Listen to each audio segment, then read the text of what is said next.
ನಮಸ್ಕಾರ. ಹಿಂದೂ ಹಬ್ಬಗಳು ಅಂದ್ರೆ ನಮ್ಮ ಕ್ಯಾಲೆಂಡರ್ನಲ್ಲಿ ಬರುವ ದಿನಾಂಕಗಳು ಮಾತ್ರ ಅಲ್ಲ, ಅಥವಾ ಬರೀ ರಜಾ ದಿನಗಳು ಅಂತೂ ಅಲ್ಲವೇ ಅಲ್ಲ. ಇವುಗಳ ಹಿಂದೆ ತುಂಬಾನೇ ಆಳವಾದ, ಸಾರ್ವತ್ರಿಕ ಅರ್ಥವನ್ನು ಹೊಂದಿರೋ ಸಮೃದ್ಧ ಸಂಪ್ರದಾಯಗಳಿವೆ. ಬನ್ನಿ, ಈ ಆಚರಣೆಗಳ ಹಿಂದಿರುವ ನಿಜವಾದ ಚೈತನ್ಯ ಏನು ಅಂತ ಒಟ್ಟಿಗೆ ಅನ್ವೇಷಿಸೋಣ. ಆದ್ರೆ ಅದಕ್ಕೂ ಮುಂಚೆ ನಾವೆಲ್ಲರೂ ಕೇಳ್ಕೊಳ್ಬೇಕಾದ ಒಂದು ಸರಳ ಪ್ರಶ್ನೆ ಇದೆ. ಒಂದು ಹಬ್ಬದ ನಿಜವಾದ ಉದ್ದೇಶವಾದ್ರೂ ಏನು? ಇದು ಕೇವಲ ಒಂದು ದಿನದ ಸಂಭ್ರಮನ, ಅಥವಾ ಅದಕ್ಕಿಂತ ಮಿಗಿಲಾದದ್ದೇನಾದ್ರೂ ಇದೆಯಾ? ಈ ಪ್ರಶ್ನೆಗೆ ಉತ್ತರ ಹುಡುಕ್ತಾ ಮುಂದೆ ಸಾಗೋಣ. ಸರಿ, ಹಾಗಿದ್ರೆ ಹಬ್ಬದ ಆಚರಣೆಗಳನ್ನ ಬದಿಗಿಟ್ಟು ಹಿಂದೂ ಸಂಭ್ರಮದ ಅಡಿಪಾಯವೇನು ಅನ್ನೋದನ್ನ ನೋಡೋಣ.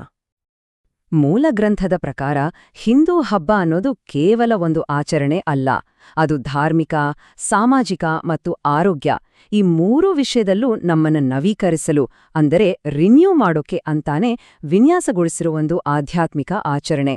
ಅಷ್ಟೇ ಅಲ್ಲ, ಇದರ ಅಂತಿಮ ಗುರಿ ಆತ್ಮ ಸಾಕ್ಷಾತ್ಕಾರ, ಅಂದರೆ ಪ್ರತಿಯೊಂದು ಹಬ್ಬಕ್ಕೂ ನಮ್ಮನ್ನ ಒಳಗಿನಿಂದ ಬದಲಾಯಿಸೋ ಶಕ್ತಿಯಿದೆ. ಪ್ರತಿಯೊಂದು ಹಿಂದೂ ಹಬ್ಬದಲ್ಲೂ ಈ ಮೂರು ಮುಖ್ಯ ಅಂಶಗಳು ಸೇರ್ಕೊಂಡಿರ್ತವೆ. ಮೊದಲನೇದು ಆಧ್ಯಾತ್ಮಿಕ, ಇದು ನಮ್ಮ ಹೃದಯದಲ್ಲಿ ನಂಬಿಕೆ, ಭಕ್ತಿ ಮತ್ತು ಪ್ರೀತಿಯನ್ನ ಜಾಗೃತಗೊಳಿಸುತ್ತೆ. ಎರಡನೇದು ಸಾಮಾಜಿಕ, ಇದು ನಮಗೆ ವಿಶ್ರಾಂತಿ ನೀಡಿ ನಮ್ಮಲ್ಲಿ ಒಗ್ಗಟ್ಟನ್ನ ಬೆಳೆಸಿ ಕ್ಷಮಾಗುಣವನ್ನ ಪ್ರೋತ್ಸಾಹಿಸುತ್ತೆ. ಇನ್ನು ಮೂರನೇದು ಆರೋಗ್ಯ, ಧಾರ್ಮಿಕ ಸ್ನಾನದಂತಹ ಆಚರಣೆಗಳ ಮೂಲಕ ಸ್ವಚ್ಛತೆ ಮತ್ತು ನಮ್ಮ ಯೋಗಕ್ಷೇಮವನ್ನ ಉತ್ತೇಜಿಸುತ್ತೆ.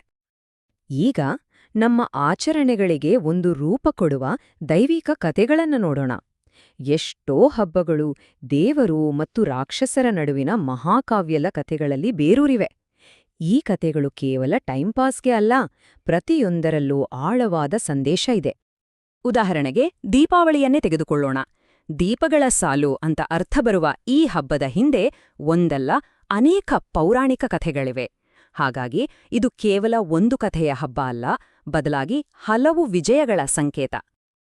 ದೀಪಾವಳಿಯ ಹೊರಗಿನ ಕಥೆಗಳನ್ನು ನೋಡಿದ್ರೆ ಒಂದು ಕಡೆ ಇದು ರಾವಣನನ್ನ ಸೋಲಿಸಿ ಶ್ರೀರಾಮ ಅಯೋಧ್ಯೆಗೆ ವಾಪಸ್ ಬಂದ ವಿಜಯೋತ್ಸವ, ಇನ್ನೊಂದು ಕಡೆ ನರಕಾಸುರ ಅನ್ನೋ ರಾಕ್ಷಸನ ಮೇಲೆ ಶ್ರೀಕೃಷ್ಣ ಸಾಧಿಸಿದ ವಿಜಯದ ಸಂಭ್ರಮ. ಅಷ್ಟೇ ಅಲ್ಲ, ಲಕ್ಷ್ಮೀದೇವಿ ವಿಷ್ಣುವಿನೊಂದಿಗೆ ವಿವಾಹವಾದ ಶುಭದಿನ ಅಂತಾನೂ ಹೇಳ್ತಾರೆ. ಇವೆಲ್ಲವೂ ವಿಜಯ ಮತ್ತು ಮಂಗಳಕರ ಘಟನೆಗಳ ಪ್ರತೀಕ. ಆದರೆ ಈ ಹೊರಗಿನ ಕಥೆಗಳ ಆಚೆಗೆ ದೀಪಾವಳಿಗೆ ಇನ್ನೂ ಆಳವಾದ ಒಂದು ಆಂತರಿಕ ಅರ್ಥ ಇದೆ. ಈ ಉಲ್ಲೇಖ ಹೇಳೋ ಹಾಗೆ, ನಾವು ಮನೆಯ ಹೊರಗೆ ಹಚ್ಚುವ ದೀಪಗಳು ನಮ್ಮ ಹೃದಯದ ಕೋಣೆಯಲ್ಲಿ ಸದಾ ಬೆಳಗುತ್ತಿರುವ ಬೆಳಕುಗಳ ಬೆಳಕು, ಅಂದರೆ ಆತ್ಮದ ಆಂತರಿಕ ಬೆಳಕನ್ನ ಸಂಕೇತಿಸುತ್ತವೆ. ಹಾಗಾಗಿ ನಿಜವಾದ ದೀಪಾವಳಿ ಅಂದ್ರೆ ಆ ಆಂತರಿಕ ಜ್ಞಾನೋದಯ. ಸರಿ, ಈಗ ಹಬ್ಬದ ಇನ್ನೊಂದು ಮುಖ್ಯ ಆಯಾಮದ ಕಡೆಗೆ ಗಮನಹರಿಸೋಣ. ಆಚರಣೆಗಳ ಮೂಲಕ ನವೀಕರಣ, ಏಕತೆ ಮತ್ತು ಸಂತೋಷದಂತಹ ಮಾನವೀಯ ಸಂಬಂಧಗಳು ಹೇಗೆ ಬೆಳೆಯುತ್ತವೆ ಅಂತ ನೋಡೋಣ. ಹಬ್ಬಗಳ ಸಮಯದಲ್ಲಿ ಏನಾಗತ್ತೆ ಅಂದ್ರೆ, ಹಳೆಯ ತಪ್ಪುಗಳನ್ನೆಲ್ಲ ಕ್ಷಮಿಸಿ ಮರೆತುಬಿಡ್ತಾರೆ. ದ್ವೇಷ, ಅಸೂಯೆ ಇವೆಲ್ಲದಕ್ಕೂ ಜಾಗ ಇರೋದಿಲ್ಲ. ದೀಪಾವಳಿ ಮತ್ತು ಹೋಳಿಯಂತಹ ಹಬ್ಬಗಳು ವೈಯಕ್ತಿಕ ನವೀಕರಣಕ್ಕೆ, ಅಂದ್ರೆ ಪರ್ಸನಲ್ ರಿನ್ಯೂವಲ್ಗೆ ಮತ್ತು ಸಾಮರಸ್ಯಕ್ಕೆ ಒಂದು ಅವಕಾಶ ಕೊಡ್ತವೆ. ಎಲ್ಲರೂ ಒಟ್ಟಾಗಿ ಒಂದು ಹೊಸ ಆರಂಭ ಮಾಡ್ತಾರೆ. ಮೂಲ ಗ್ರಂಥದ ಈ ಮಾತು ತುಂಬಾನೇ ಶಕ್ತಿಯುತವಾಗಿದೆ. ಓ ದೇವರ ಮಕ್ಕಳೇ, ಒಂದಾಗಿ ಮತ್ತು ಎಲ್ಲರನ್ನೂ ಪ್ರೀತಿಸಿ. ಇದು ಹಬ್ಬಗಳ ಸಾಮಾಜಿಕ ಸಂದೇಶದ ತಿರುಳನ್ನು ಅದ್ಭುತವಾಗಿ ಹಿಡಿದಿಡುತ್ತೆ.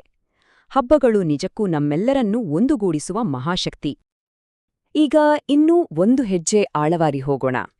ಹಬ್ಬಗಳು ಒಬ್ಬ ವ್ಯಕ್ತಿಯ ಆಧ್ಯಾತ್ಮಿಕ ಪ್ರಯಾಣಕ್ಕೆ ಒಂದು ರೂಪಕವಾಗಿ, ಅಂದ್ರೆ ಒಂದು ನಕ್ಷೆಯ ಹಾಗೆ ಹೇಗೆ ಕೆಲಸ ಮಾಡ್ತವೆ ಅನ್ನೋದನ್ನ ನೋಡೋಣ. ನವರಾತ್ರಿ 9 ದಿನಗಳ ಹಬ್ಬ. ಎಲ್ಲ ದುಃಖಗಳಿಂದ ಕಾಪಾಡುವ ದೈವಿಕ ತಾಯಿ ದುರ್ಗೆಯನ್ನ ಈ ಸಮಯದಲ್ಲಿ ಪೂಜಿಸ್ತಾರೆ. ಆದ್ರೆ ಇದು ಕೇವಲ ಪೂಜೆಯಲ್ಲ, ಇದರ ಹಿಂದೆ ಒಂದು ತುಂಬಾನೇ ಆಳವಾದ ಸಾಂಕೇತಿಕ ಪ್ರಯಾಣ ಇದೆ. ನವರಾತ್ರಿಯ ಈ 9 ದಿನಗಳನ್ನ 3 ಭಾಗಗಳಾಗಿ ವಿಂಗಡಿಸಬಹುದು, ಮತ್ತು ಇದು ಆತ್ಮದ ಪ್ರಯಾಣದ 3 ಹಂತಗಳನ್ನ ಪ್ರತಿನಿಧಿಸುತ್ತೆ. ಮೊದಲ 3 ದಿನ ದುರ್ಗೆಯ ಆರಾಧನೆ. ಇದು ನಮ್ಮೊಳಗಿನ ಕೆಟ್ಟ ಗುಣಗಳನ್ನ, ಕಲ್ಮಶಗಳನ್ನ ನಾಶ ಮಾಡೋ ವಿನಾಶದ ಹಂತ. ಮುಂದಿನ 3 ದಿನ ಲಕ್ಷ್ಮಿಯ ಪೂಜೆ. ಇದು ದೈವಿಕ ಗುಣಗಳನ್ನ ಮತ್ತು ಸದ್ಗುಣಗಳನ್ನ ಸಂಪಾದಿಸುವ ನಿರ್ಮಾಣದ ಹಂತ. ಇನ್ನು ಕೊನೆಯ 3 ದಿನ ಸರಸ್ವತಿ ಆರಾಧನೆ. ಇದು ಪರಮಜ್ಞಾನದ ಬೆಳಕನ್ನು ಪಡೆಯುವ ಜ್ಞಾನೋದಯದ ಹಂತ. ನೋಡಿದ್ರಾ, ಇದು ಶುದ್ಧೀಕರಣದಿಂದ ಜ್ಞಾನೋದಯದವರೆಗೂ ಒಂದು ಪ್ರಾಕ್ಟಿಕಲ್ ಗೈಡ್ ಇದ್ದಾಗೆ. ಹಾಗೆ ತಾಯಿ ಸರಸ್ವತಿಯು ಈ ಪ್ರಯಾಣದ ಅಂತಿಮ ಹಂತವನ್ನ ಪ್ರತಿನಿಧಿಸ್ತಾಳ. ಅದೇ ಪರಮಸತ್ಯದ ಜ್ಞಾನದ ಪ್ರಾಪ್ತಿ. ಹೀಗೆ ನವರಾತ್ರಿಯು ಒಂದು ಸಂಪೂರ್ಣ ಆಧ್ಯಾತ್ಮಿಕ ವಿಕಾಸದ ನಕ್ಷೆಯ ಹಾಗೆ ಆಗತ್ತೆ. ಸರಿ, ಈ ತರಹದ ಆಂತರಿಕ ಹಾದಿಯಲ್ಲಿ ನಡೆಯಬೇಕಂದ್ರೆ ಮಾರ್ಗದರ್ಶನ ಬೇಕೇ ಬೇಕಲ್ವಾ? ಅಲ್ಲಿಗೆ ಬರೋದು ಗುರು ಅಥವಾ ಆಧ್ಯಾತ್ಮಿಕ ಬೋಧಕರ ಪಾತ್ರ. ಗುರುಪೂರ್ಣಿಮೆಯಂತಹ ಹಬ್ಬಗಳು ಇದೇ ಮಾರ್ಗದರ್ಶನವನ್ನ ಗೌರವಿಸುತ್ತವೆ. ಆತ್ಮ ಮತ್ತು ಆಧ್ಯಾತ್ಮಿಕ ಸಾಧಕನ ನಡುವಿನ ಸಂಬಂಧವನ್ನ ಅರ್ಥ ಮಾಡ್ಕೊಳ್ಳೋಕೆ ಇಲ್ಲಿ ಸೂರ್ಯ ಮತ್ತು ಚಂದ್ರನ ಒಂದು ಸುಂದರವಾದ ರೂಪಕ ಇವೆ. ಸೂರ್ಯ ಬೆಳಕಿನ ಮೂಲ, ಅಂದ್ರೆ ಅದು ಆತ್ಮ ಅಥವಾ ಬ್ರಹ್ಮನ್. ಇನ್ನು ಚಂದ್ರ ಏನ್ಮಾಡ್ತಾನೆ? ಸೂರ್ಯನ ಬೆಳಕನ್ನ ಪ್ರತಿಬಿಂಬಿಸ್ತಾನೆ, ಅಂದ್ರೆ ಶುದ್ಧೀಕರಿಸಲ್ಪಟ್ಟ ವ್ಯಕ್ತಿ. ಈ ಉಲ್ಲೇಖವು ಆ ರೂಪಕವನ್ನ ಸ್ಪಷ್ಟವಾಗಿ ವಿವರಿಸುತ್ತೆ. ನಿಮ್ಮನ್ನು ಶುದ್ಧೀಕರಿಸಿಕೊಳ್ಳಿ ಮತ್ತು ಹುಣ್ಣಿಮೆಯ ಚಂದ್ರನಂತೆ ಆತ್ಮದ ವೈಭವದ ಬೆಳಕನ್ನು ಪ್ರತಿಬಿಂಬಿಸಿ. ಇದು ಆಧ್ಯಾತ್ಮಿಕ ಪ್ರತಿಬಿಂಬದ ಪರಿಕಲ್ಪನೆಯನ್ನ ತುಂಬಾನೇ ಸ್ಫೂರ್ತಿದಾಯಕವಾಗಿ ಮತ್ತು ಸ್ಪಷ್ಟವಾಗಿ ನಮ್ಮ ಮುಂದಿಡುತ್ತೆ.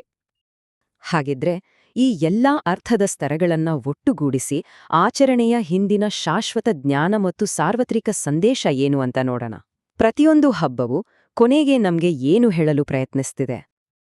ಅಂತಿಮವಾಗಿ ಹಬ್ಬಗಳ ಉದ್ದೇಶ ಈ 4 ಪದಗಳಲ್ಲಿ ಅಡಗಿದೆ: ಸೇವೆ ಮಾಡಿ, ಪ್ರೀತಿಸಿ, ಧ್ಯಾನಿಸಿ ಮತ್ತು ಸಾಕ್ಷಾತ್ಕಾರವನ್ನು ಪಡೆಯಿರಿ. Serve, love, meditate, realise.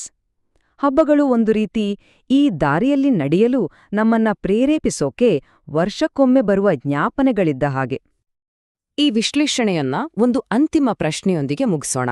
ಒಂದು ವೇಳೆ ಹಬ್ಬವು ಆಂತರಿಕ ಬೆಳವಣಿಗೆಯ ನಕ್ಷೆಯಾಗಿದ್ರೆ, ಆ ನಕ್ಷೆ ಪ್ರತಿಯೊಬ್ಬರನ್ನೂ ಯಾವ ಪ್ರಯಾಣವನ್ನು ಆರಂಭಿಸಲು ಆಹ್ವಾನಿಸುತ್ತಿದೆ? ಈ ಪ್ರಶ್ನೆಯ ಬಗ್ಗೆ ಸ್ವಲ್ಪ ಯೋಚಿಸಿ.